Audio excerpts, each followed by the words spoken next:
Vamos de imediato ao terceiro painel do nosso fórum, Novas Fontes para a Descarbonização, que abordará as alternativas aos combustíveis fósseis, o desenvolvimento das tecnologias e os benefícios trazidos por cada uma das novas fontes de energia.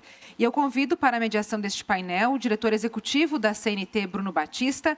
Ele é mestre em transportes pela Universidade de Brasília, com MBA executivo em gestão empresarial pela Fundação Dom Cabral, é graduado em engenharia civil pela Universidade Federal de Goiás e bacharel em direito pela Faculdade Anhanguera. Como diretor executivo da CNT, já foi responsável pelo planejamento e execução de mais de 450 pesquisas, estudos e projetos técnicos, econômicos e ambientais de âmbito nacional que foram realizados pela CNT desde 2001.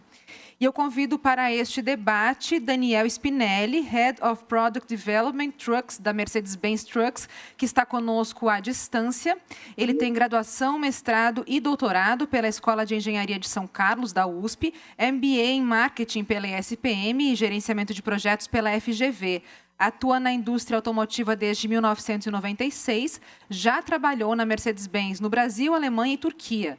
Atualmente lidera a área de desenvolvimento de caminhões com forte direcionamento aos projetos de emissões e inovações tecnológicas com foco na transformação da mobilidade. Chamo também Valéria Moroso Lima, que é diretora executiva do Instituto Brasileiro de Petróleo e Gás, formada em Economia pela Universidade Federal de Minas Gerais, com pós-graduação em Mercado de Capitais pela FGV e MBA em Governança pela Sampo Escola de Negócios. Tem mais de 30 anos de experiência em diversas áreas do setor de energia, atuando em empresas estatais e de capital privado nacional e internacional. Antes do IBP, ela passou pelo BG Group e pela Shell, participando desde o início do projeto de desenvolvimento do pré-sal brasileiro. Chamo também Bruno Paiva, consultor de operações do transporte do BYD, formado em administração de empresas pela Faculdade Isabella Hendricks. Ele tem pós-graduação em finanças pela UC Berkeley University. Possui 25 anos de experiência em transporte de passageiros e cargas. E Maurício Torrão, gerente executivo de desenvolvimento de caminhões da Scania. Ele é engenheiro mecânico com larga experiência no desenvolvimento global de veículos, atuando em importantes projetos no Brasil e no exterior. É pós-graduado em administração de empresas, iniciou sua carreira na Scania em 1996. Na área de engenharia de produto, atualmente é o executivo responsável pelas atividades de pesquisa e desenvolvimento de caminhões para a América Latina. Eu passo a palavra ao diretor executivo da CNT, Bruno Batista.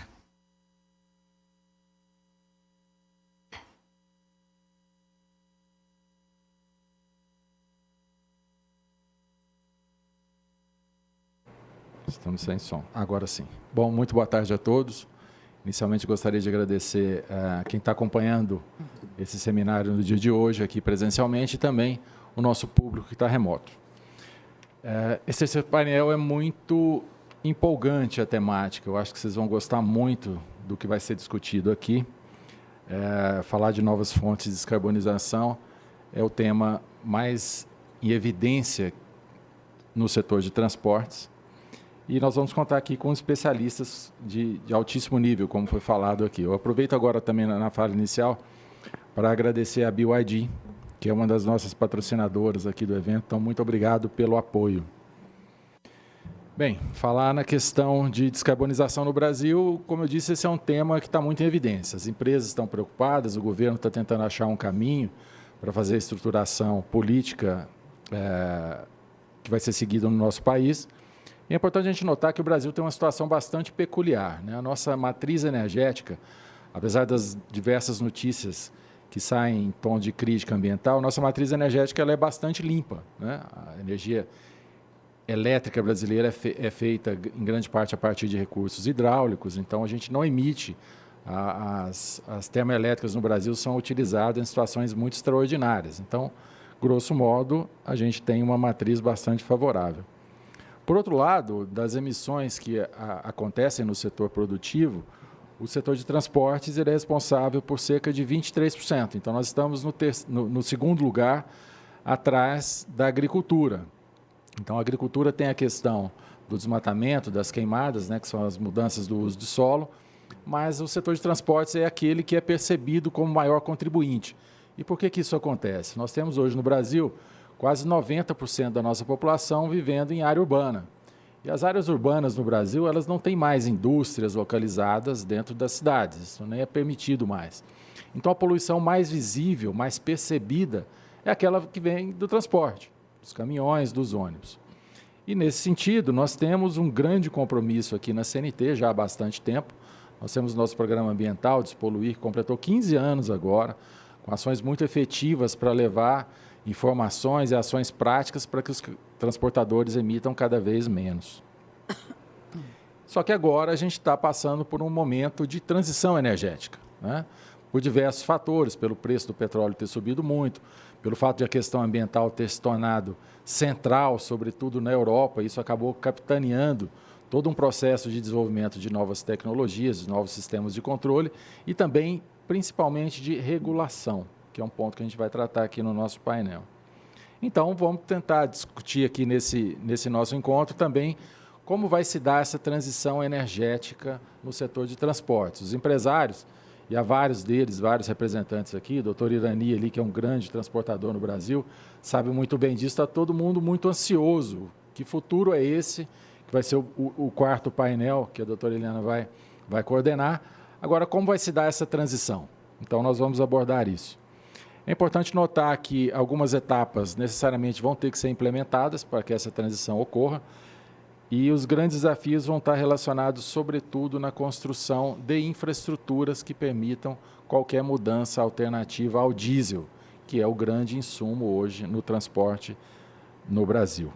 E as alternativas existem, a gente pode falar do diesel verde, da energia elétrica, do biometano, como foi falado no painel anterior, e também do hidrogênio verde. Então, como as temáticas são muito efervescentes nesse painel, vou começar então passando a palavra para quem está presente aqui. Por fim, eu deixo aqui o Spinelli para falar no fechamento dessa fase de abertura, de apresentação. Então, eu vou abrir aqui para uma apresentação de cada entidade e, na sequência, a gente entra na temática técnica especificamente. Então, eu passo a palavra aqui para a Valéria Lima para fazer as suas apresentações e considerações iniciais. Obrigada, Bruno. Eu começo agradecendo a CNT e o ITL pelo convite. Nós temos, ao longo desses últimos anos, nos aproximado bastante. O Instituto Brasileiro de Petróleo é um instituto de petróleo e gás, é um instituto que tem 65 anos de idade e ele trabalha aí com a defesa de interesse do setor da indústria, né? E trabalhando também com maior conhecimento da sociedade sobre a nossa indústria. Nós sabemos que o setor de petróleo ele está no cerne da questão da descarbonização brasileira, ou do mundial, na verdade, né? Mas também nós nos vemos parte da solução. Somos parte do problema, somos parte da solução, justamente porque é um setor que investe muito em pesquisa e desenvolvimento. E mais de 50% das tecnologias necessárias para descarbonizar o mundo ainda estão em fase de desenvolvimento ou nem foram inventadas ainda. Bom, eu posso fazer uma pequena introdução, né, ao assunto. Acho que muita coisa do que foi falado de manhã, eu gostaria de fazer um resumo, e até que o Bruno também trouxe aqui. O Brasil ele tem uma matriz limpa, e hoje o maior problema das emissões brasileiras não está no setor de energia. O maior problema é justamente na questão do uso do solo e da agricultura, né, que são responsáveis por cerca de 70% das emissões de gás de efeito estufa brasileiro. Mas o setor de energia ainda responde por 29%. E desses 29%, 44%, o que dá aí os 23% que o Bruno trouxe, são decorrentes do setor de transporte. Então, o setor de transporte, hoje, no setor de energia, é individualmente o setor que mais emite. Tá? No Brasil, a gente tem essa característica, né, de ser um país continental, ainda todo servido por malha rodoviária. Isso acelera o problema, né, agrava o problema. Mas também o setor de transporte no mundo inteiro é considerado um dos setores de difícil descarbonização, que é, na sigla em inglês, o Hard to Abate Sectors, né? Junto aí com a siderurgia e junto com outros, é o setor de transporte como um todo aí. E aí incluída a aviação, o transporte marítimo, que não é o foco aqui, mas só lembrando que no mundo inteiro é um dos setores mais difíceis de descarbonizar. O plano decenal de energia da EPE ainda indica um crescimento crescente no Brasil do consumo de energia no setor de transporte. Cerca de 28%, que vai de 21 até 2023. A gente sai de 83 milhões de toneladas equivalente de petróleo, subindo para 106 milhões de toneladas equivalente de petróleo de consumo de energia. E a maior parte desse atendimento ainda vai ser feito pelo que eu chamo de combustíveis tradicionais. Mas lembrando que o combustível tradicional brasileiro já tem uma parcela de biocombustível, né? A gente já tem 27% de consumo, de adição do etanol na gasolina, 10% de biodiesel no diesel, né? E fora ainda o consumo do etanol hidratado, que a gente pode consumir diretamente nos carros flex. Então, até quando o Bruno diz, né, que a gente tem uma percepção aí nas cidades que a poluição vem do transporte, mas mesmo assim, as cidades brasileiras, elas não têm aquela névoa de poluição que você vai na China, por exemplo, em outros países, porque a gente já tem um combustível relativamente mais limpo. Ele de uma certa maneira, a gente é mais descarbonizado do que os outros países. Acho que é importante a gente pontuar isso, tá? E a nossa visão é que, falando já de futuro aqui, né, é que nós não vamos ter uma única tecnologia de propulsão de motores dominando, né? Igual a gente teve aí no século XX, né? Em todo o século XX, ainda no início do século XXI, né? O que a gente vai ver é uma sobreposição de tecnologias, uma convivência, esperamos, em determinado ponto, harmônica, de diversas tecnologias, porque a transição energética ela é uma jornada. Você não substitui uma coisa de uma hora para outra. Você vai somando tecnologias, né? Até que uma pode até virar mais presente, mas a gente também não vê, que foi falado de manhã também, não vê a solução de que uma grande solução vai levar todas, arrastar todas as outras. Tá? É claro que isso traz uma complexidade, porque você vai ter, num determinado momento, muitas tecnologias convivendo ao mesmo tempo, né?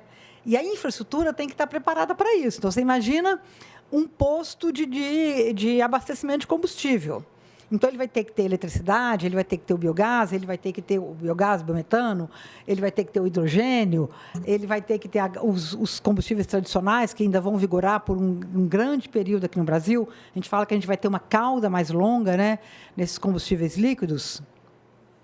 Então, acho que é importante dizer que o setor de distribuição tem se preparado também para atender essa multiplicidade de fontes que a gente vê que vai conviver durante um período grande, né?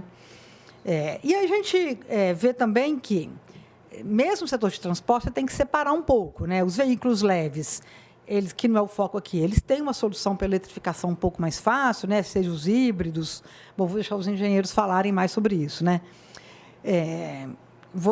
Mas você também tem dentro da cidade, né, aqueles caminhões menores que fazem aquela última milha de entrega, também mais fácil de eletrificar, por exemplo. Mas você tem, é muito difícil um país continental como o nosso só ter essa eletrificação. Então, a gente não pode se mirar no que a Europa está fazendo e dizer que é isso que a gente vai importar e trazer aqui uma tecnologia importada que não vai funcionar. A gente não tem nem recurso suficiente para implantar toda essa infraestrutura. Então, a transição energética ela vai ser feita em cada país na maneira que a sua matriz comporta e que seu bolso comporta também, né? Os países mais ricos talvez possam acelerar algumas coisas. Já encaminhando um pouco para o final, para deixar um pouco de debate, né? A gente vai falar um pouco.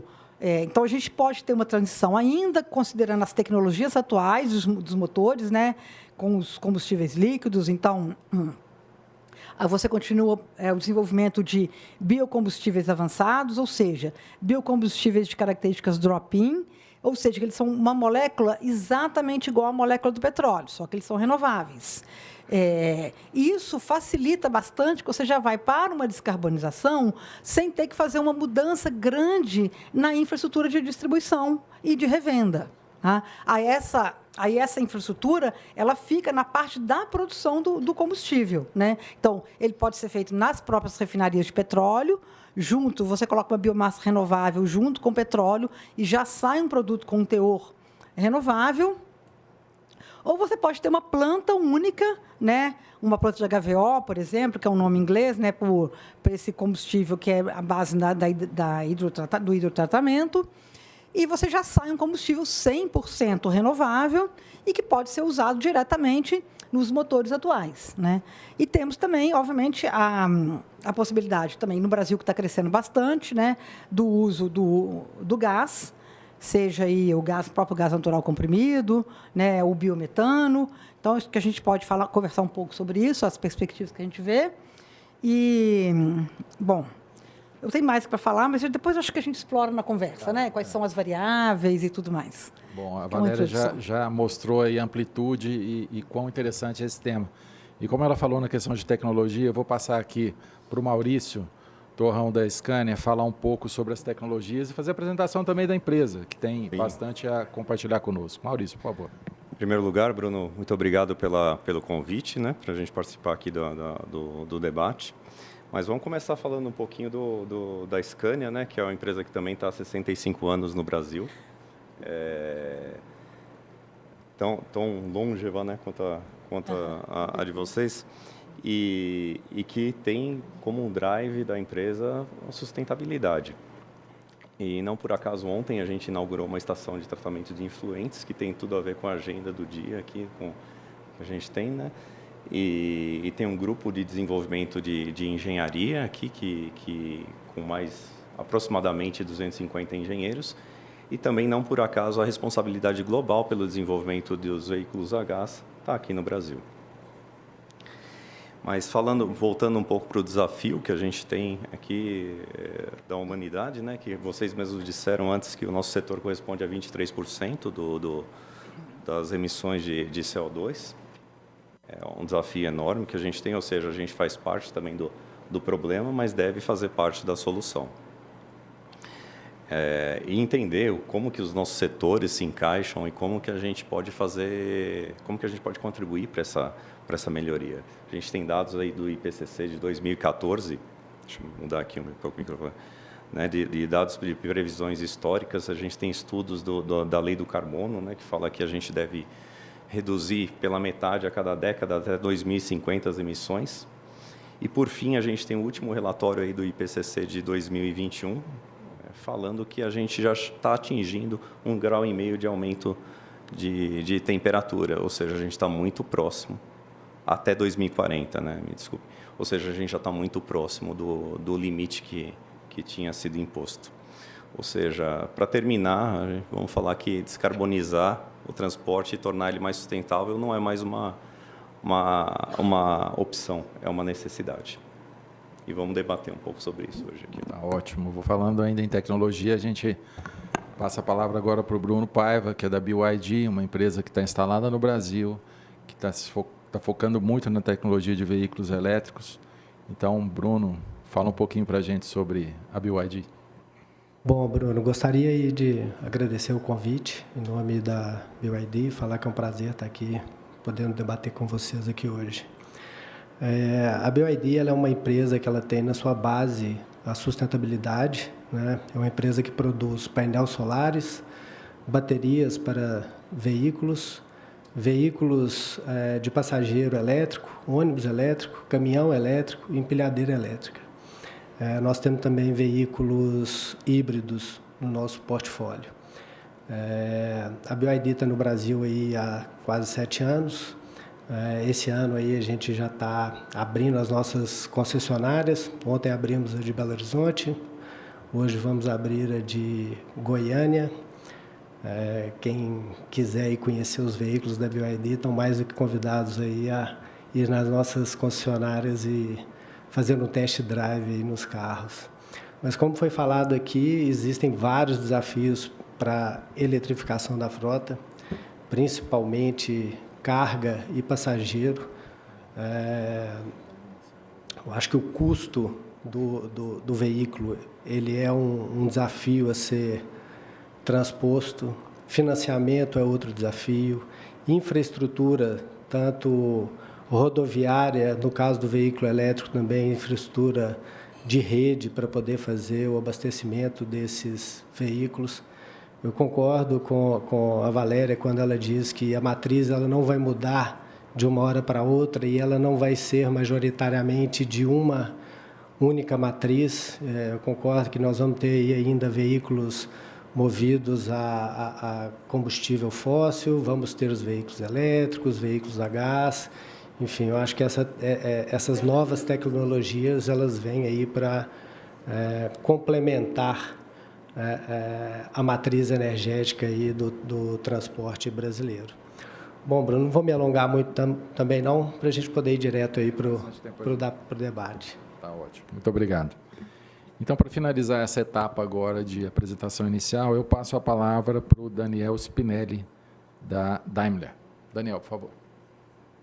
Boa tarde a todos, pessoal. Espero que vocês estejam me escutando bem aí, do lado virtual aqui, né? Te ouvimos bem, sim. Legal. Bom, eu sou daqui da Mercedes-Benz, né? A gente também tem aí uma trajetória no país, né? 66 anos.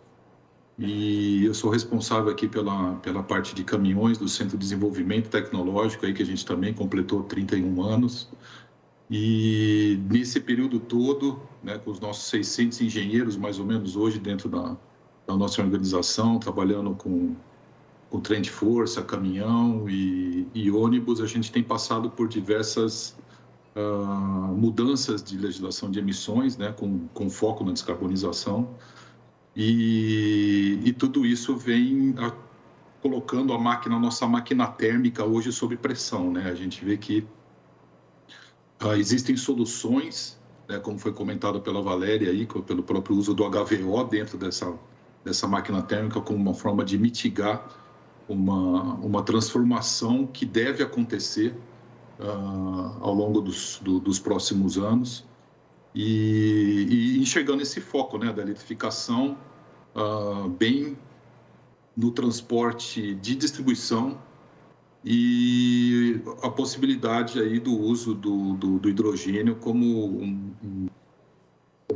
um combustível do futuro para uso em cargas mais pesadas e em aplicação de longa distância, né? Então é isso que a gente enxerga dentro da Daimler Truck. E aqui no Brasil nós estamos, digamos, primeiro entrando numa etapa agora de descarbonização do Euro 6, nesse próximo passo que a gente vê chegando para o próximo ano, e a gente já vem preparando a nossa linha de produtos, né? Chegamos a lançar recentemente também um ônibus elétrico aqui, e observando e preparando o mercado para a nossa empresa para as futuras transformações, né? Então, estamos antenados bastante com o que vem acontecendo na matriz, acompanhando. Eu sou o braço aqui da parte de desenvolvimento e eu acho que foi muito bem colocado também de que a gente precisa ver uma solução Brasil que se adeque ao nosso tamanho continental, às nossas características de energia, que é realmente um privilégio de ter essas fontes de energia hidráulica, eólica, solar, que é o fundamento da nossa matriz energética, diferente do que é na Europa, e aproveitar desse potencial e seguir numa jornada aí de descarbonização que faça sentido para o nosso país. Tá? Então, a gente vai falar bastante desses assuntos e vamos seguindo aí em frente no debate. Tá ótimo. Bom, concluída essa etapa de apresentações, vamos entrar um pouco mais na temática específica da questão da transição e da descarbonização no Brasil. Eu vou começar puxando um ponto para debater aqui com a Valéria, que é o seguinte: na medida em que o país precisa construir novas rotas alternativas energéticas no Brasil, me parece que existe sempre um entrave, que é a questão da regulação. A gente acompanha isso no mesmo grupo, a questão dos problemas que o biodiesel, problema da qualidade do biodiesel atual gera no setor de transportes, e a gente percebe que sempre existe uma dificuldade regulatória. Como é que você vê isso, essa necessidade de evolução regulatória para permitir a entrada dessas novas rotas energéticas no setor de transportes brasileiro? Obrigada, Bruno. Bom, são várias variáveis que a gente tem que considerar quando você está fazendo uma mudança tecnológica, né? Quando a gente está nesse processo, né? Um deles, realmente, é a clareza da política pública, né? Ou seja, como que o país vê, né, a introdução desses novos biocombustíveis. O Brasil, na verdade, se você pega a regulamentação brasileira, ela é muito moderna, ela sempre tenta evitar um trancamento tecnológico, né? De manhã, usar a expressão neutralidade tecnológica sempre chama atenção para a importância de se manter aberto para as tecnologias que virão.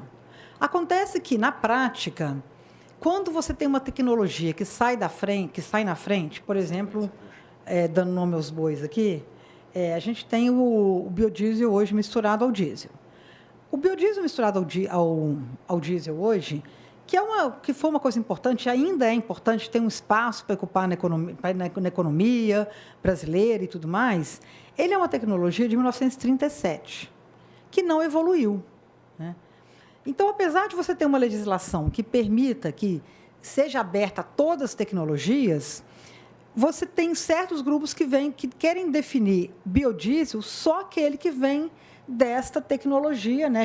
O nome internacional químico é FAME, né? Ou biodiesel de base éster, que não incorporou toda a modernidade, né, necessária, né? Porque os combustíveis, eles têm que acompanhar a evolução dos motores. Os motores estão cada vez mais modernos. Então, os combustíveis têm que ser modernos também, né? Então, você tem que ter uma preocupação, além da clareza na política pública, você tem que ter essa atenção para evitar que determinados grupos se apoderem de um benefício inicial de ter chegado mais cedo na discussão, tá? Além disso, todos nós sempre falamos bastante, né? Um problema do país, não é só do setor de transporte, a questão da complexidade tributária.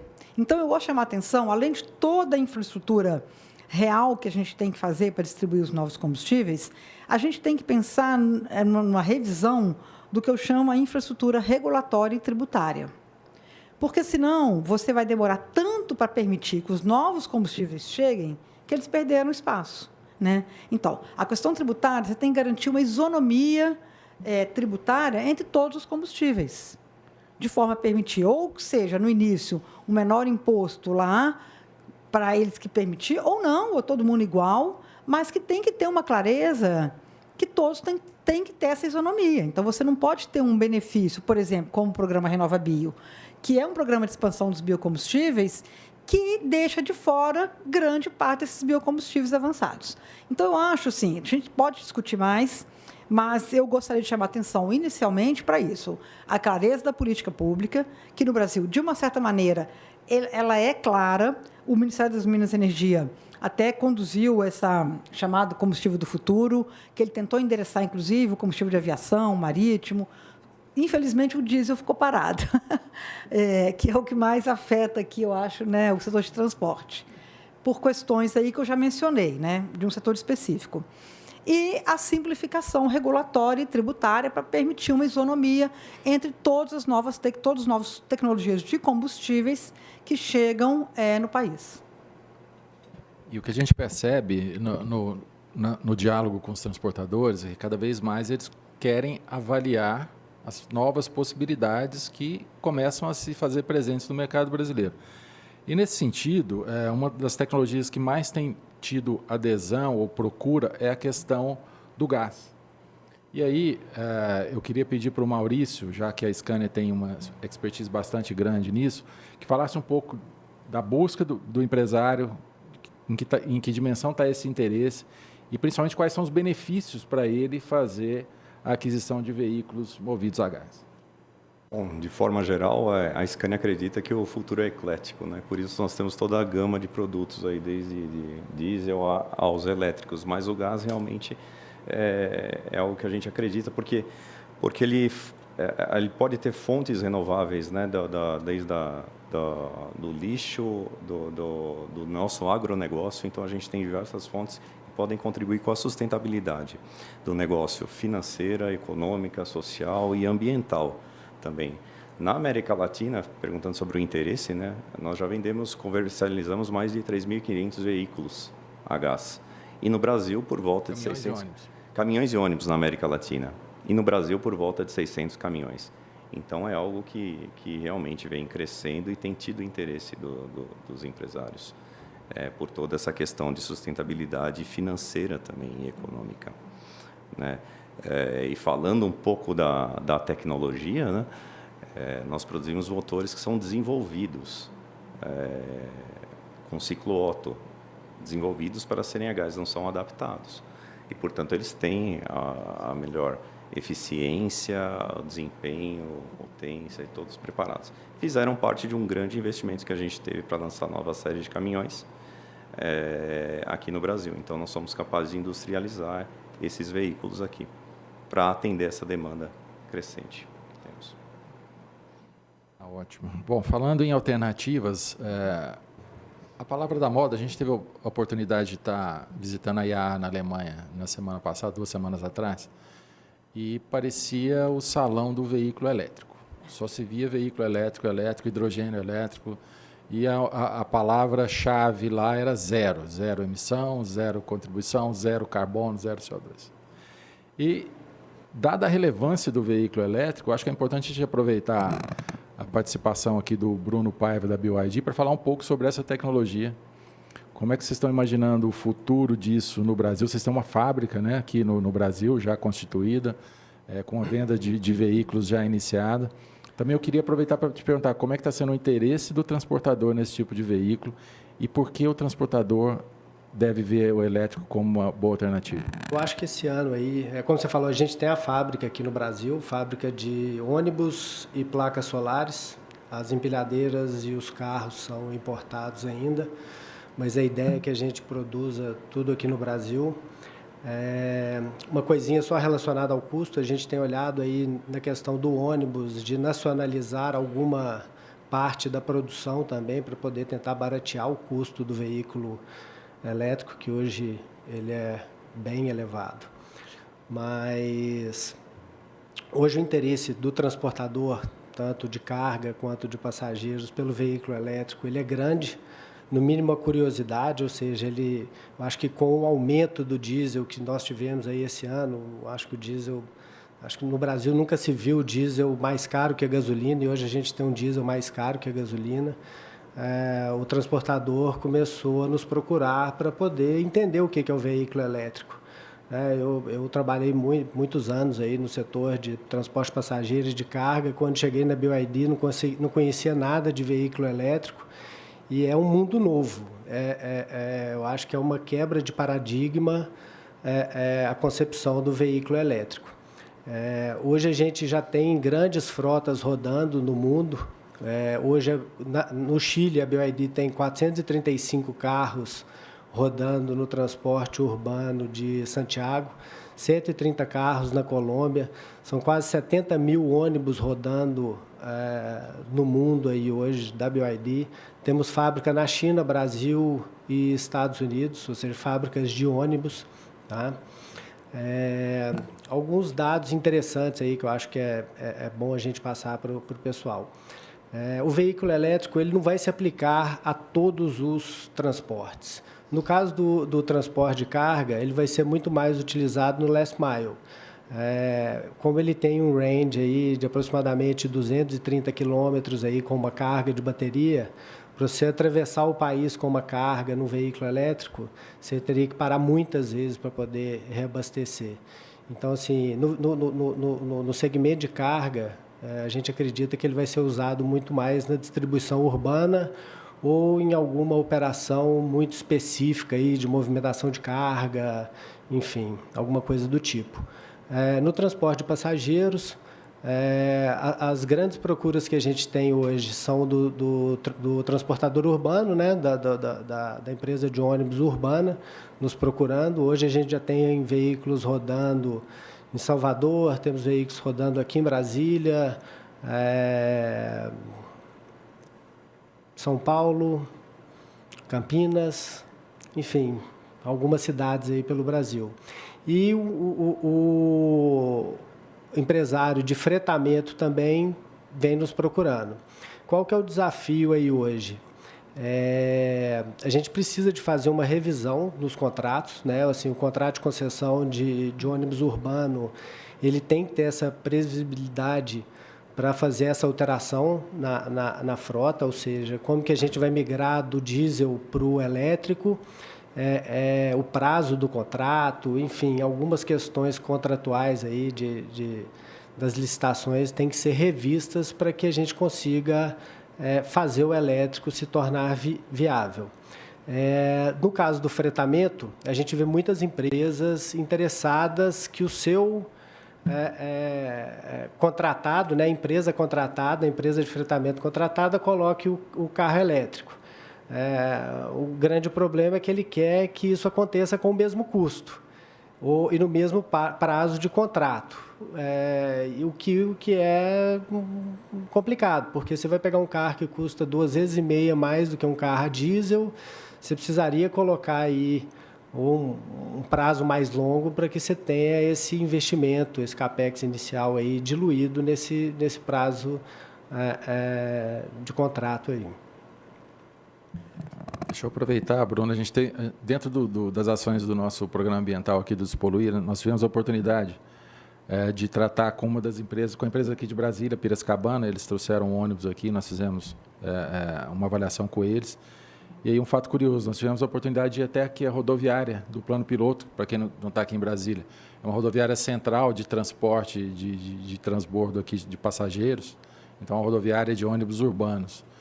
E quando a gente estava lá fazendo uma visita, olhando o veículo, por curiosidade a gente perguntou para os passageiros, você sabia que esse ônibus é elétrico? As pessoas, não. E aí surge uma curiosidade grande, a gente fala, você não notou que não tem barulho? E as pessoas, é mesmo. Aí o que aconteceu? As pessoas começaram a tirar foto, fazer selfie com o ônibus. É normal então, quando assim, o ônibus chega numa atração cidade, grande, o pessoal vira atração. Realmente o ônibus elétrico, como ele é uma coisa muito nova, quando ele chega numa determinada cidade, ele vira... o pessoal quer ir passear nele final de semana. Bom, a oportunidade está aí. Bom, vamos passar agora, então, para a Daimler, fazer uma pergunta aqui para o Spinelli, que é o seguinte. A gente conseguiu ver lá também na feira, na Alemanha, que tem muitas montadoras apostando muito no hidrogênio. Então, como é que você está vislumbrando isso a partir da perspectiva da Daimler, de a tecnologia de hidrogênio se massificar e como é que seria essa questão? Ela seria aplicável ao Brasil no médio prazo? Olha, Bruno, eu estava lá também, lá no IAA, há 2 semanas atrás, e realmente tem muita prospecção aí com relação ao hidrogênio elétrico, né? Existe uma legislação muito forte lá na Europa que está chegando em 2030 e está todo mundo correndo para conseguir chegar lá no famoso emissão zero, né? Aqui no Brasil, como também já eu falei, você falou também, a história a gente tem tudo para fazer hidrogênio verde aqui, que é a busca também para descarbonização, né? Então, para você conseguir atingir as metas de descarbonização, a necessidade do uso do hidrogênio verde, ele é um dos pilares, né? E nós aqui no Brasil, a gente tem os insumos para a produção de hidrogênio verde, né? Nós temos energia limpa, nós temos matéria-prima, né? Água ou mesmo os biocombustíveis para fazer alguma reforma e conseguir ter a matéria, né? O hidrogênio. E o que fica para nós, em termos de futuro, de presente, para começar a pensar, é exatamente o desafio na infraestrutura e equipamento. Como que a gente pode tratar o ciclo, né? Primeiro, iniciando a tecnologia da produção, né? Existem algumas empresas já que estão investindo aqui no país, principalmente lá no Nordeste, onde tem uma densidade de solar ou eólica bastante elevada, e estão se instalando em algumas regiões, né? Então, com esse foco na produção. Depois a gente tem a tecnologia do armazenamento, né? Como a gente armazena esse hidrogênio, seja ele na forma gasosa ou seja ele na forma líquida. Depois nós temos a distribuição, como é que nós vamos fazer esse hidrogênio chegar no consumidor. O próprio abastecimento também tem uma tecnologia de compressores, no caso do hidrogênio gasoso, como até bombas criogênicas, no caso de líquido, né, que são tecnologias bastante complexas também. E, por fim, os consumidores, né, que são as máquinas que vão consumir esse hidrogênio e a tecnologia que foi principalmente focada lá na feira na Alemanha foi a célula de combustível. E a gente enxerga, né, tecnicamente, agora vendo como engenheiro, que essa é uma das formas de consumir o hidrogênio, né, que a gente usa o hidrogênio na célula de combustível para gerar energia, armazenar em bateria e depois ter uma máquina elétrica para movimentar o veículo. Há também um cenário de utilizar a própria máquina térmica com motores de combustão, né? De a gente poder usar o hidrogênio dentro de uma máquina térmica, que é uma máquina conhecida e mais robusta, que tem um uso, ela aceita desaforo, né? Vamos dizer assim, e que poderia ser uma rota interessante para nós aqui do país também. Então, eu acho que o mais importante é a gente conseguir juntar toda essas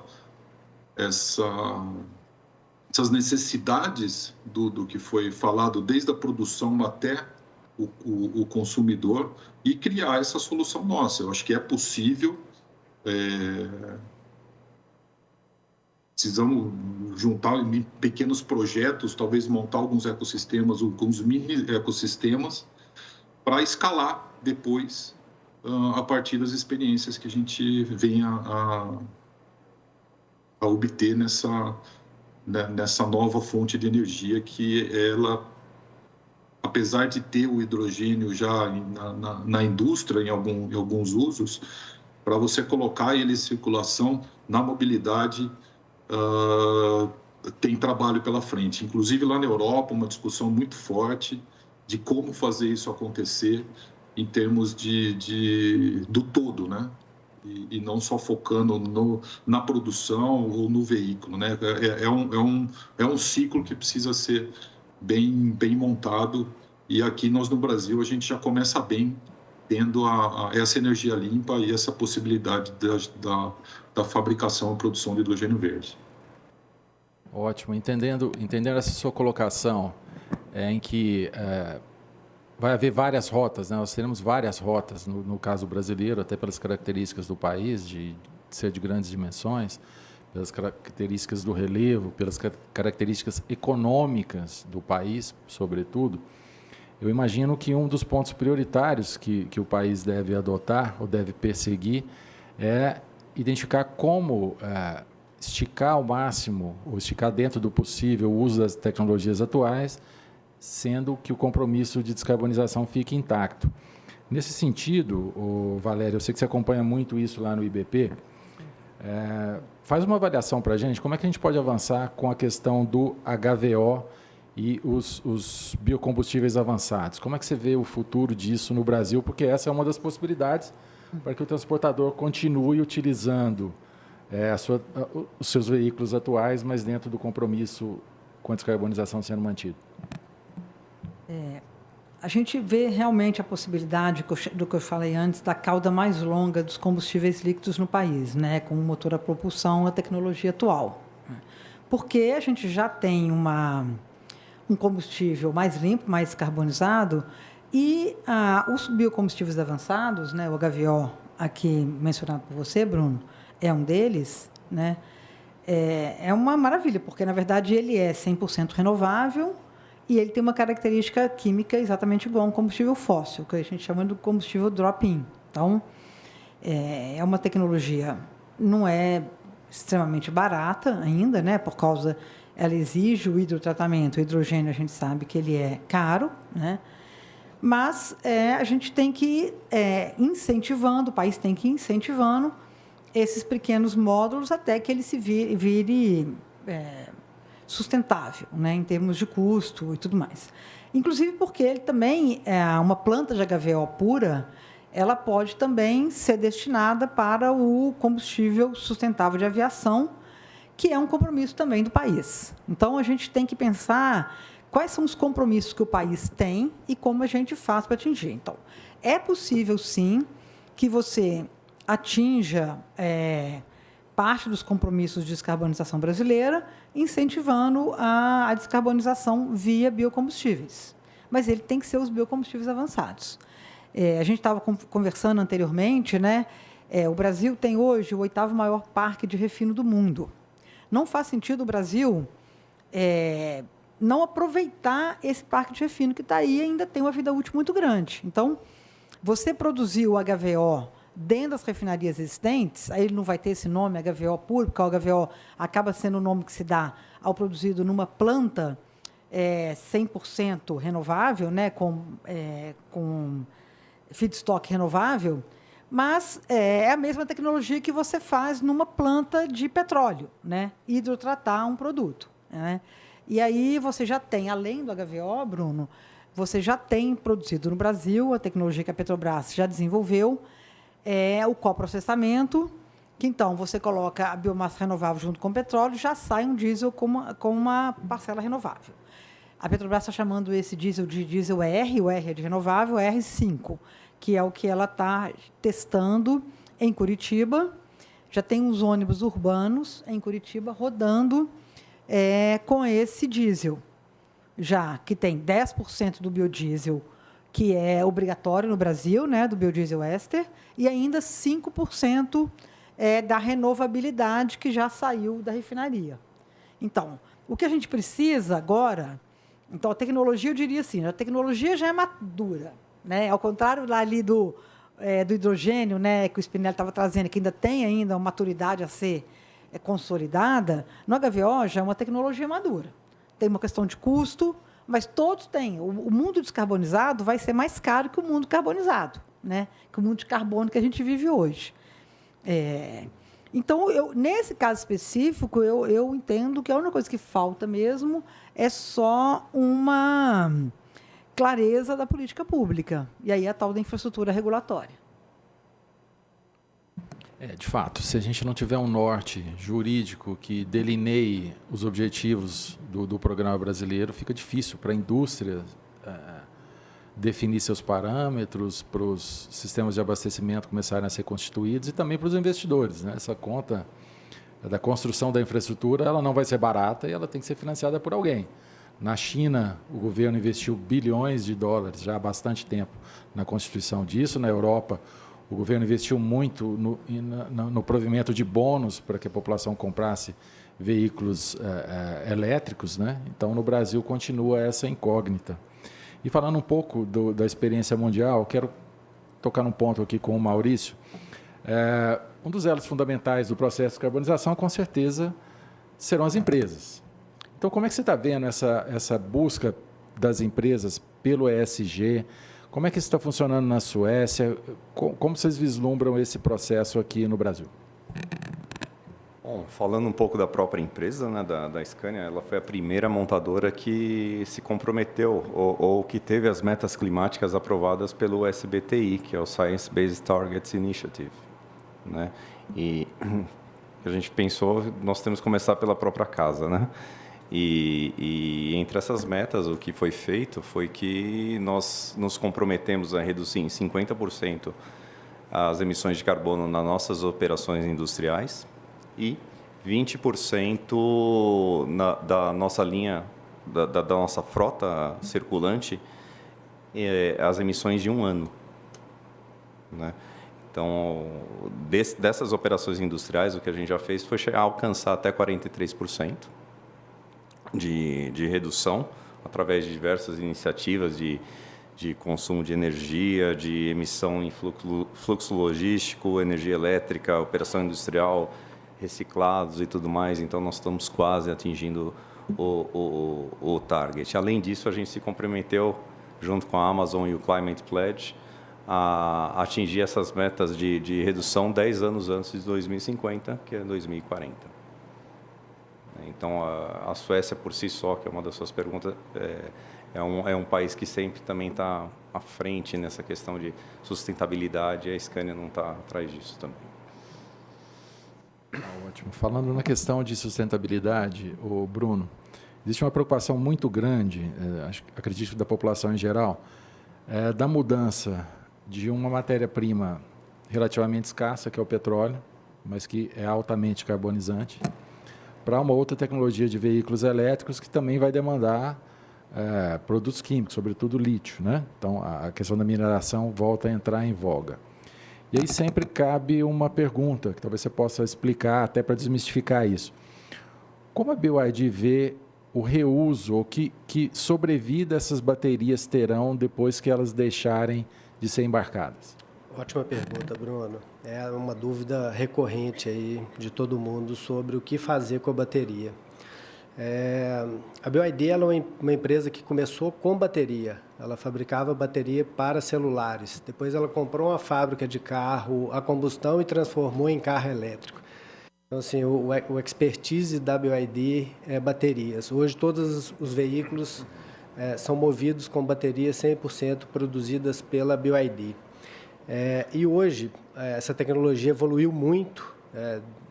Você pegar o primeiro ônibus que veio para o Brasil, para esse ônibus que está rodando hoje, já é uma outra tecnologia de baterias. As baterias são refrigeradas, enfim, procurando aumentar a vida útil da bateria. A bateria, vou falar um pouco do ônibus aqui,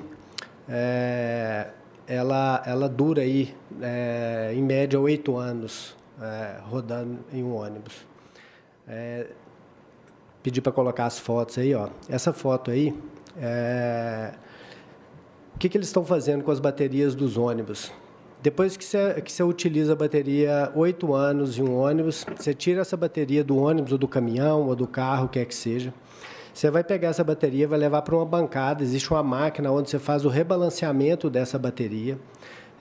Dentro da bateria tem várias células, você vai achar se tem alguma célula que está fora de contexto ali, você tira ela, coloca uma célula nova, a bateria volta a ter uma vida útil novamente. O que é feito? Essa é a segunda foto, Michele? É isso. E aí eles estão pegando essas baterias, tem uma empresa que é parceira nossa no Reino Unido hoje, e estão fazendo no breaks para redes elétricas. Então, como é que funciona? Hoje, no Mar do Norte, a gente tem algumas operações com essa empresa. É produzida a energia eólica no Mar do Norte. A energia eólica, ela oscila de acordo com a velocidade do vento, o vento para. Então, a rede oscila demais.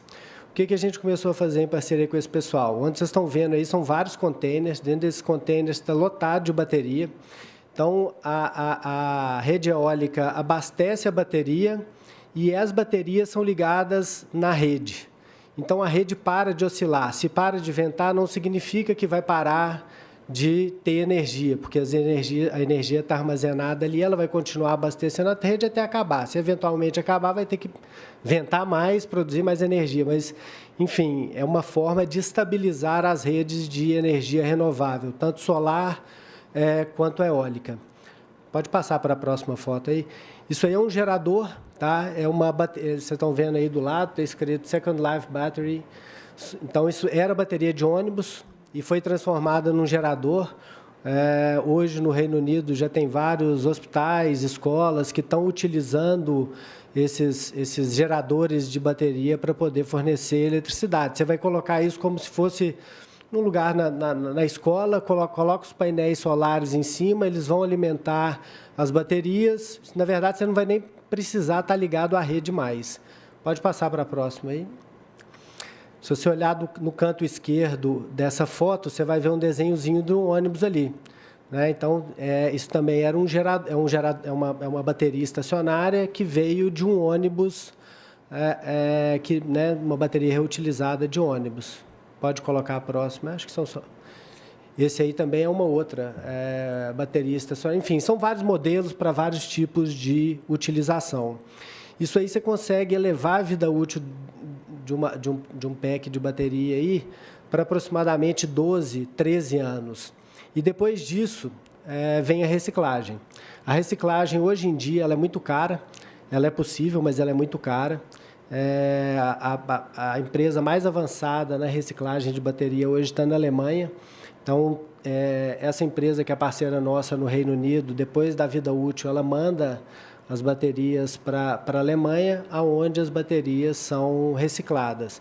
A ideia é o quê? Aumentar a vida útil dessas baterias que estão em operação hoje, para que a reciclagem possa, e ela vai ser melhorada, diminuir o custo, para que a gente tenha um ciclo de vida contínuo da bateria. A gente vai utilizar e depois reutilizar essa bateria.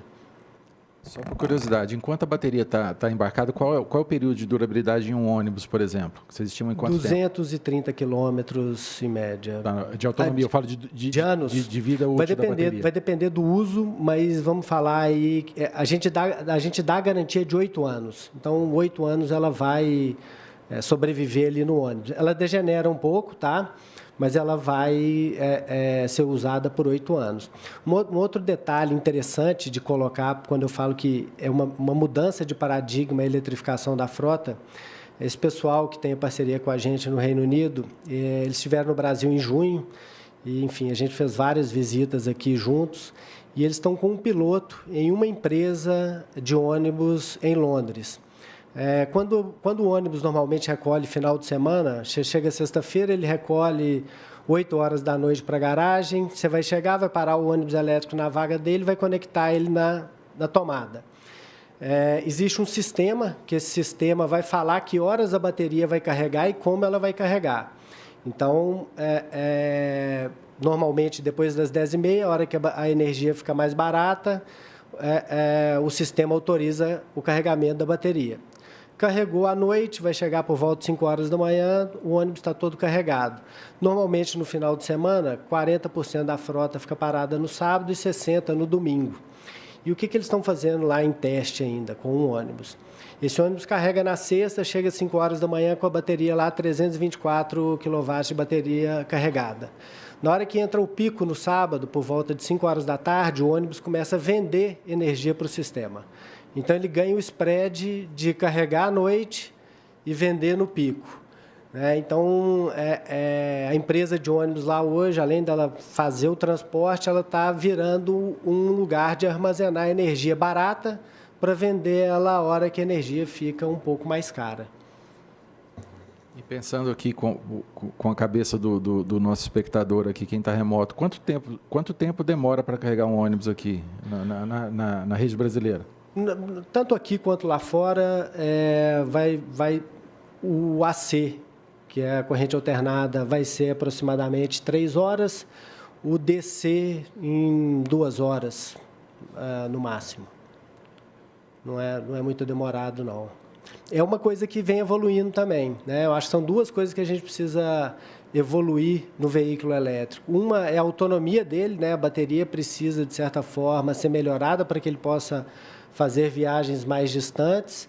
E a outra é a recarga ágil, que eu acho que é a grande desvantagem que o veículo elétrico tem ao veículo a combustão. Você para num posto, em 5 minutos, você está abastecido. Você parar um carro e começar a carregar ele na tomada que a gente pode carregar aqui, vai demorar quase 8 horas para carregar um...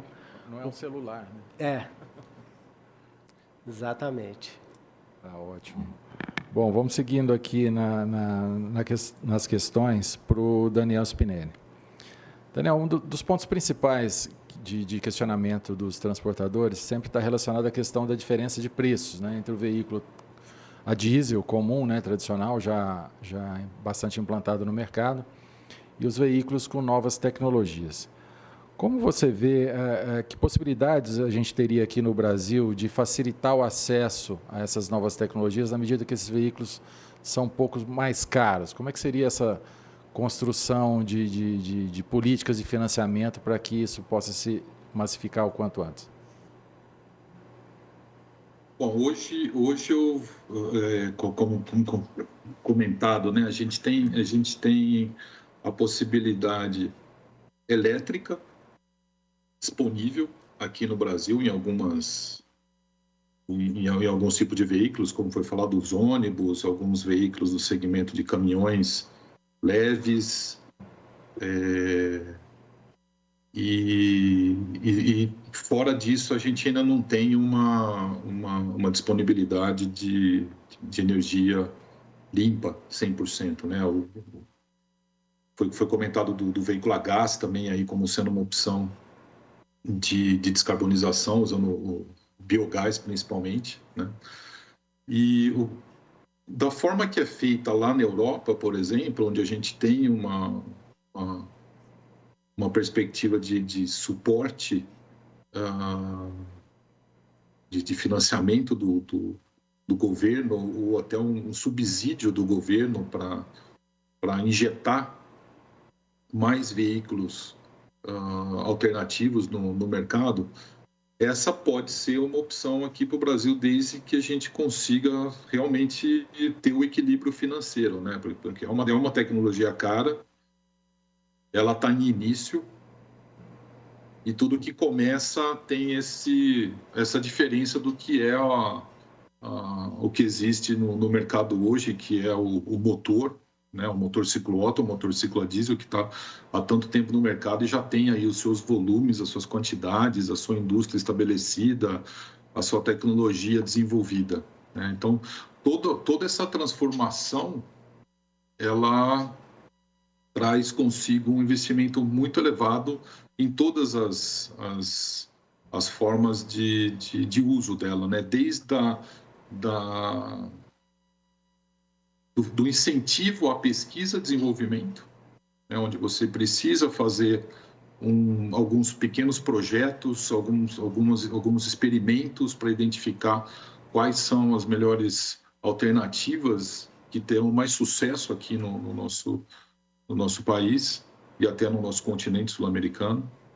Então, eu acho que tudo se inicia principalmente na parte do fomento a pesquisa e a tecnologia, né? Que seria o desenvolvimento da infraestrutura, o desenvolvimento das tecnologias de armazenamento, desenvolvimento das tecnologias de abastecimento e da máquina. E no caso, nós estamos falando de veículo, né? Então, ter esse fomento hoje é bastante relevante para encontrar a melhor solução.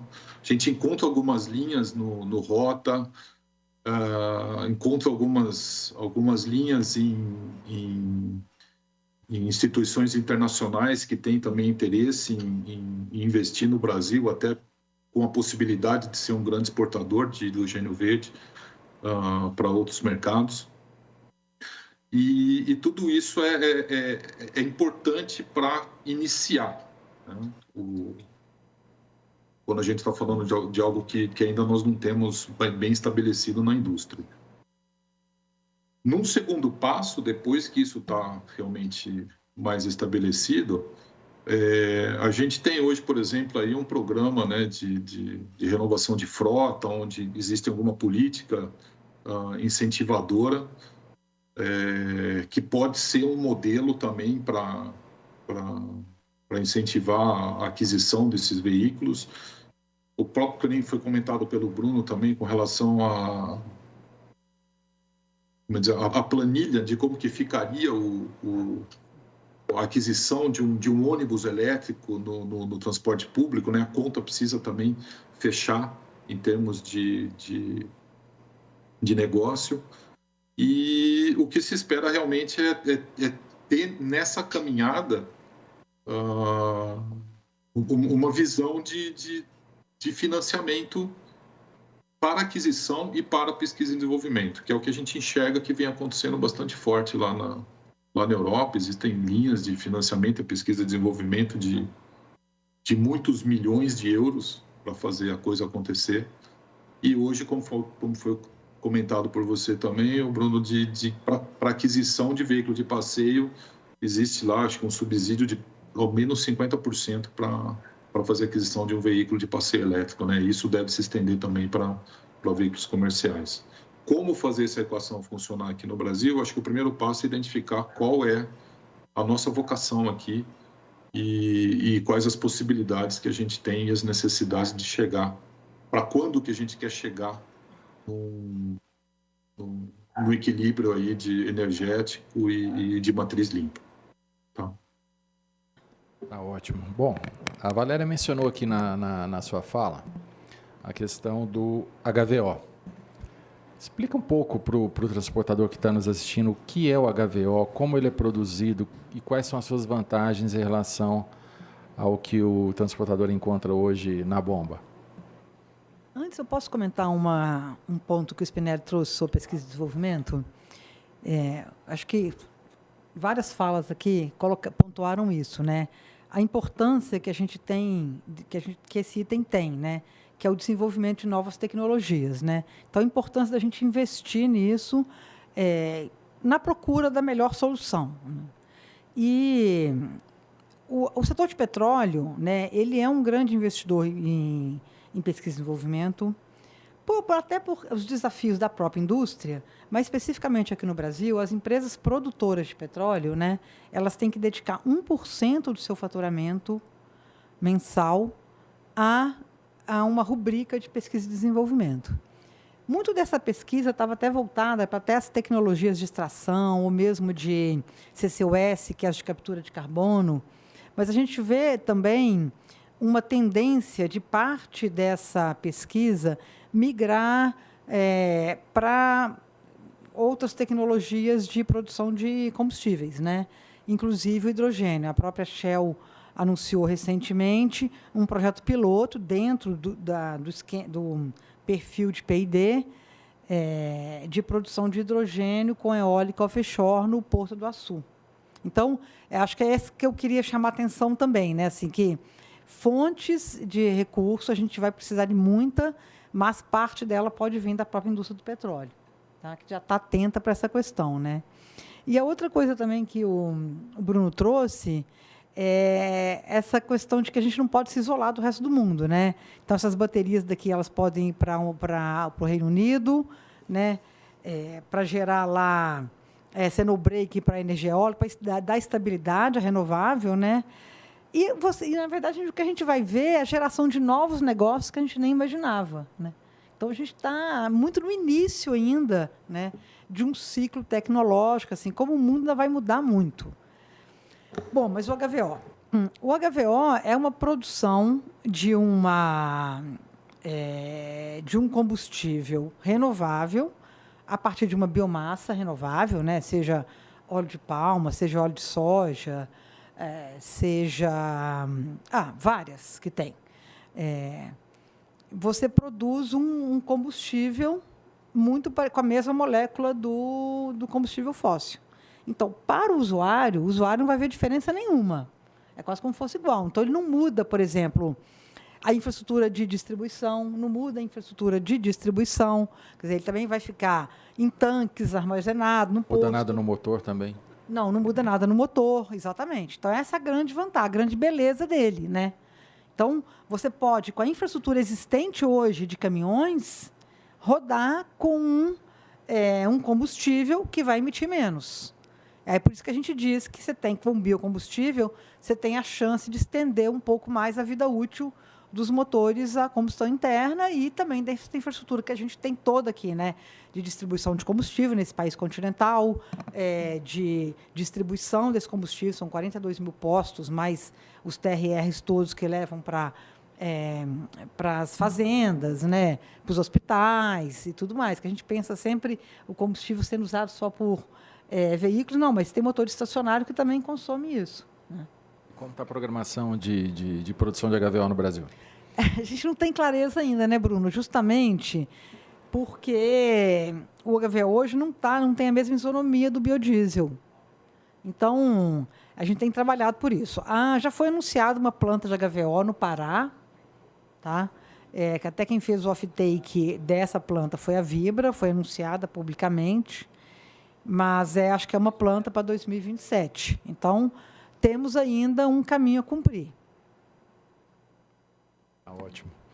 Bom, vamos passar aqui para o Maurício uma seguinte questão. Ele falou bastante da importância dessa temática de sustentabilidade na Suécia, que é o país de origem da Scania. Eu queria te perguntar como isso começou lá e qual o impacto dessa cultura na própria empresa. Por que a Scania aposta tanto em sustentabilidade? E existe uma mensuração de ganho em toda a cadeia para se fazer uma migração do diesel para um combustível, para um motor mais sustentável? Bom, vamos lá. Isso acho que é um negócio da cultura do próprio país, né? Que a gente traz para cá. Pelo fato da Scania ter uma produção, um produto global, né? Ou seja, todas as plantas também se adaptam a isso. A nossa produção, o nosso produto, todos têm a mesma característica em todo lugar do mundo, assim como as nossas operações, né? E isso está na missão da Scania, né? Ser líder de transporte sustentável.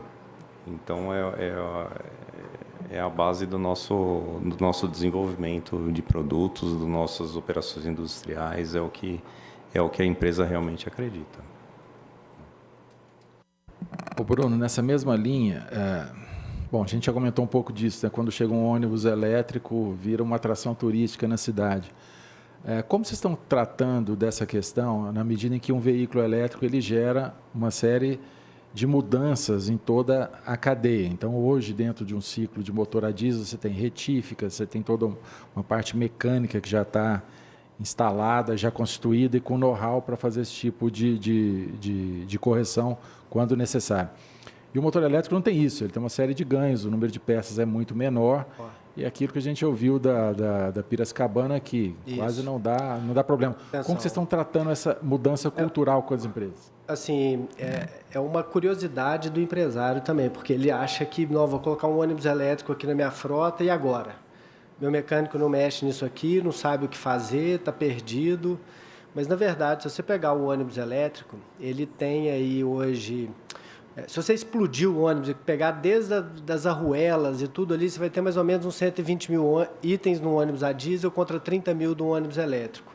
A simplicidade do ônibus elétrico ela é enorme, né? Você não tem uma caixa de marcha, você não tem uma embreagem, você não tem um motor ali que tem uma bomba d'água, que tem um alternador, enfim. Tem uma série de coisas que você tira na hora que você passa para o ônibus elétrico. Se você pegar o sistema de ar e o sistema de suspensão do ônibus elétrico e do ônibus a diesel, ele é basicamente o mesmo. O mecânico que mexe no ônibus elétrico, na parte de ar e suspensão do ônibus a diesel, ele vai mexer na parte de ar e suspensão do ônibus elétrico. E aí, no final, nós vamos sobrar aí com os motores elétricos e os inversores, que são a parte aí que eu acredito que, vamos dizer assim, é um pouco mais complicada. Apesar do que o motor ele é muito pequeno, eu tinha até uma foto aqui, podia ter colocado aí para vocês verem o motor, mas eu brinco com o pessoal lá na fábrica que eles vão ver uma mudança também quando esse carro chegar no Brasil. O operador brasileiro ele é diferente do operador lá fora, ele tem, por cultura, abrir o motor, mexer no motor, fazer adaptação, né, eu já vi várias vezes as empresas fazendo adaptação nos veículos aqui para se adequar ao tipo de operação local que a gente tem. E eu brinco que a gente vai ver o operador brasileiro pegar o ônibus elétrico, abrir o motor dele, trocar os fios de cobre lá, recondicionar ele e pôr ele de volta no lugar. Coisa que não é feita em lugar nenhum do mundo hoje. Eu visitei a operação chilena da BYD. Lá nós somos responsáveis pela manutenção. Fui numa garagem de ônibus, onde a gente tinha 150 ônibus elétricos rodando nessa garagem. Me chamou a atenção, você não tem aquela sujeira de óleo, porque você não troca óleo. Basicamente, você troca pastilha de freio, e o que mais dá problema ali é o compressor de ar aí, em segundo lugar, né? E alguma coisa na transmissão, mas muito pouca coisa. Então, assim, o índice de quebra é muito menor. Eu fiquei impressionado. Eu falei assim, mas isso aqui é que é manutenção? Mas cadê os mecânicos? Não tem mecânico. É uma meia dúzia de engenheiro. Na hora que quebra, substitui a peça, simplesmente troca a peça lá e põe uma peça nova no lugar. Essa peça depois é levada para um galpão da BYD, manda de volta para a China ou é descartada localmente mesmo. Então, assim, é muito baixo o índice de manutenção. Isso é ótimo, mas, por outro lado, ainda não paga o custo do investimento inicial, que é muito alto. Então, assim, Nós temos duas vantagens aí hoje no ônibus elétrico. Uma é essa questão do custo de manutenção e a outra o custo do combustível. A gente tem uma operação em Campinas, onde a gente roda um ônibus elétrico do lado de um ônibus a diesel. Esses carros rodam em média 6.500, 6.800 quilômetros por mês. O ônibus a diesel estava gastando lá na faixa de R$18 mil de combustível mês contra 7 mil de energia, ou seja, você tem um ganho aí de quase a metade aí, no combustível, mas que ainda também no ônibus convencional você não consegue pagar. Por isso que a gente precisa aí hoje do setor público também apoiando, né? O setor público está cada vez mais subsidiando os transportes públicos aí. Ou seja, a gente está vendo uma tendência de colocação de frota de ônibus elétricos na cidade. Colocamos 20 ônibus na Bahia aí recentemente. Tem uma licitação em andamento aqui em Goiânia. Temos outra em Cuiabá, tem em Manaus. Curitiba está testando o articulado. São José dos Campos também está com 12 articulados lá rodando e tem a intenção de aumentar a frota elétrica. Então, assim, eu acho que é muito importante essa política pública voltada para a eletrificação da frota, para agilizar essa substituição. E a curva, pelo que a gente olha dentro da fábrica, é quanto mais veículo elétrico vendido, menor o custo. Ou seja, a gente acredita que esse custo, com o tempo, ele vai cair consideravelmente. E como eu falei no início aqui, a gente também tem olhado aí fazer uma parte, principalmente essa parte de suspensão e ar dos veículos, tentar nacionalizar isso para poder baixar mais o custo do veículo elétrico. Ótimo. Bom, a gente já está encaminhando para o final, mas antes disso eu tenho uma última pergunta para o Daniel Spinelli. Quais são as rotas que a Daimler vai tentar implantar no Brasil aí nos próximos anos? Vamos pensar aí no horizonte de 2030, 2040. Em que vocês vão apostar? Olha, que nem já falado, né? O mundo vai ser eclético, né? Então, eu acho que o que a gente acredita, né? Puxando um pouquinho do que a gente vem acontecendo, sem querer copiar, é lógico. Mas a primeira aposta a gente fez, que é iniciar com ônibus, né? A gente entende também que no transporte coletivo, dentro das cidades, é onde que os veículos elétricos devem ter maior aderência, né? Então, dentro do mundo de passageiro, a gente já vê alguns amigos até comprando, ou motivados a comprar veículo, carro elétrico, e a gente enxerga que o transporte público das cidades, ela tende a ir como o primeiro que vai adotar essa visão elétrica no curto prazo. A gente também enxerga que na parte de distribuição, pequenos veículos, né, vans ou veículos até 8 toneladas, a gente já enxerga também, já vê alguns veículos rodando com uma visão principalmente ESG, né, com a bandeira do ESG em muitas empresas. E isso é uma tendência, né, a gente ter empresas que investam na imagem, na perspectiva de ESG, até porque ele tem uma visão internacional a ser preservada e quer se posicionar com essa bandeira, que é uma bandeira importante, né? Entanto, em termos de volumes, né, a gente percebe que aqui para o Brasil, a gente ainda tem um foco muito grande na máquina térmica, né? A gente começa agora a legislação de Euro 6,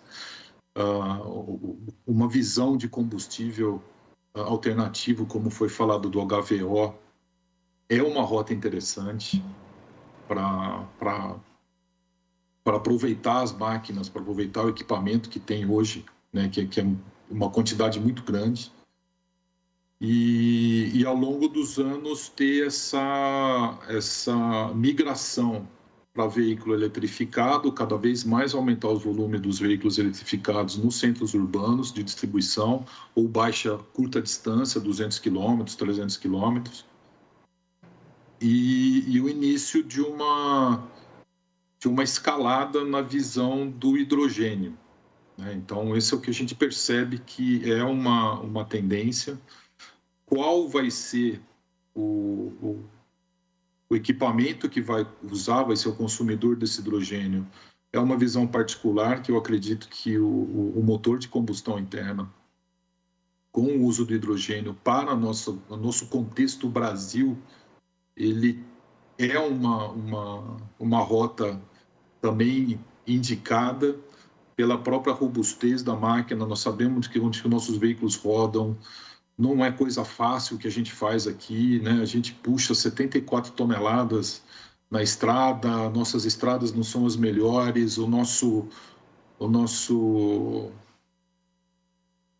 quantidade de oficinas estão acostumadas a mexer com esse tipo de técnica e de tecnologia, então colocar uma tecnologia de célula de combustível é um desafio que deve começar mais para frente, não que não vá se iniciar, mas deve se iniciar mais para frente, principalmente nos centros que têm uma capacitação melhor para fazer serviço nesse tipo de equipamento, né?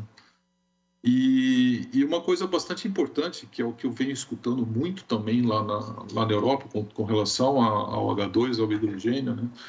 Que o foco deve ser na direção do hidrogênio líquido. O motivo disso é exatamente a dificuldade de você ter centros ou postos de abastecimento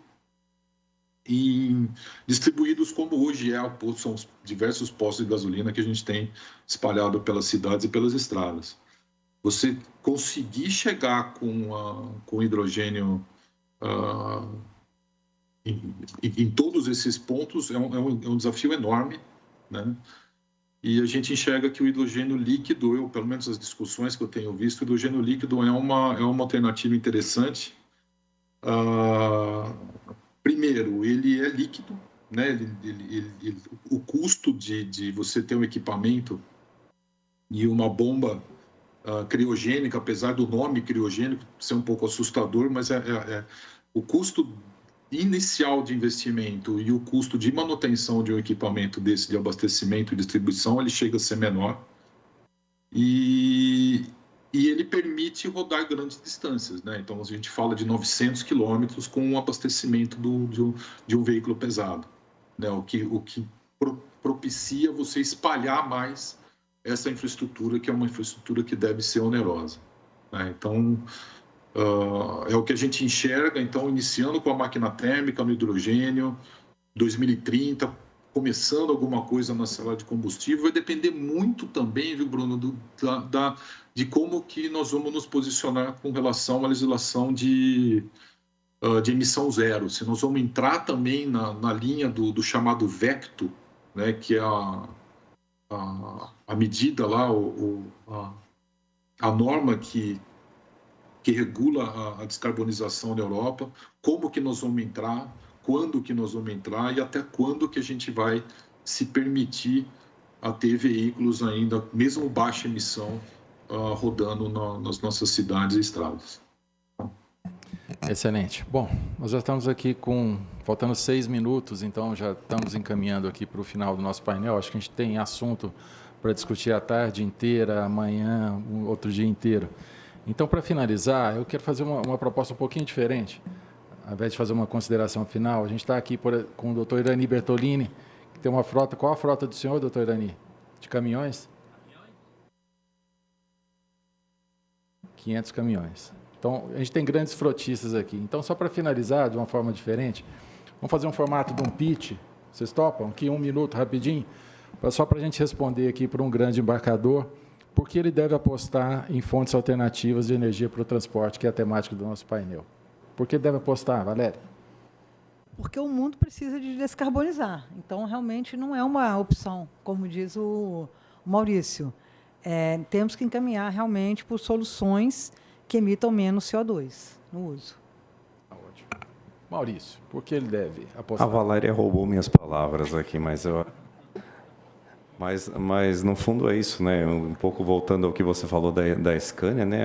Ela não vê outra alternativa no futuro a não ser ser sustentável e de uma forma também econômica e social. Então, acho que a gente não tem alternativa se a gente quiser continuar sobrevivendo também como humanidade, né? 2040, 2050, com os seus filhos, netos e bisnetos. Então, é isso que as empresas pensam e apostam.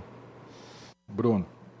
Bom, com certeza aí a gente tem essa questão ambiental aí forte, né, que nos move a fazer a mudança de matriz energética do transporte, mas eu acredito que principalmente aí com o veículo elétrico, num cenário aí de médio a quase longo prazo aí, eu acho que os preços vão cair consideravelmente. Eu acredito, quando eu converso com o pessoal lá fora, o pessoal na Inglaterra que trata essa questão nossa aí das baterias, eles já estão tratando de excedente de energia. Eles acham que com o grande volume de carro elétrico saindo na rua, nós vamos ter uma quantidade enorme de bateria e vamos ter uma segunda vida enorme para uma infinidade de bateria. Que daqui a pouco, dentro da sua casa, você vai ter um kit de bateria com um painel solar carregando, que isso vai ter saído de um carro que estava na rua.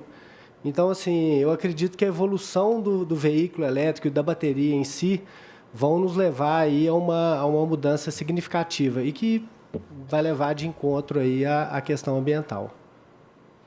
E, Daniel, para finalizar, por que ele deve apostar em alternativas de energia para o setor?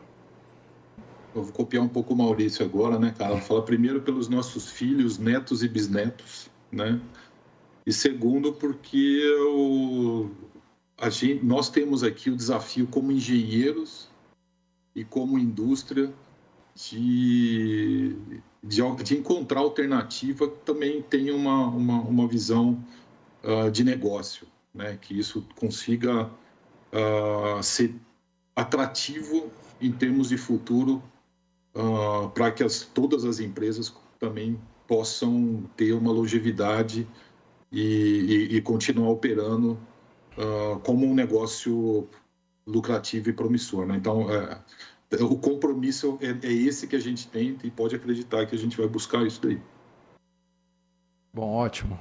Pessoal, gostaria de agradecer muito Valéria, Bruno, Maurício, Daniel. Foi um prazer estar aqui com vocês. Acho que quem pôde nos acompanhar também ficou muito satisfeito com as informações técnicas, com a perspectiva muito diferente que vocês dão para um assunto complexo. Acho que ficou bastante clara a importância da descarbonização. Então, em nome da CNT, do nosso presidente que está nos acompanhando aqui, muitíssimo obrigado. Foi excelente estar com vocês. Contem sempre com a Confederação e ótima tarde. Muito obrigado. Muito obrigado. Obrigado.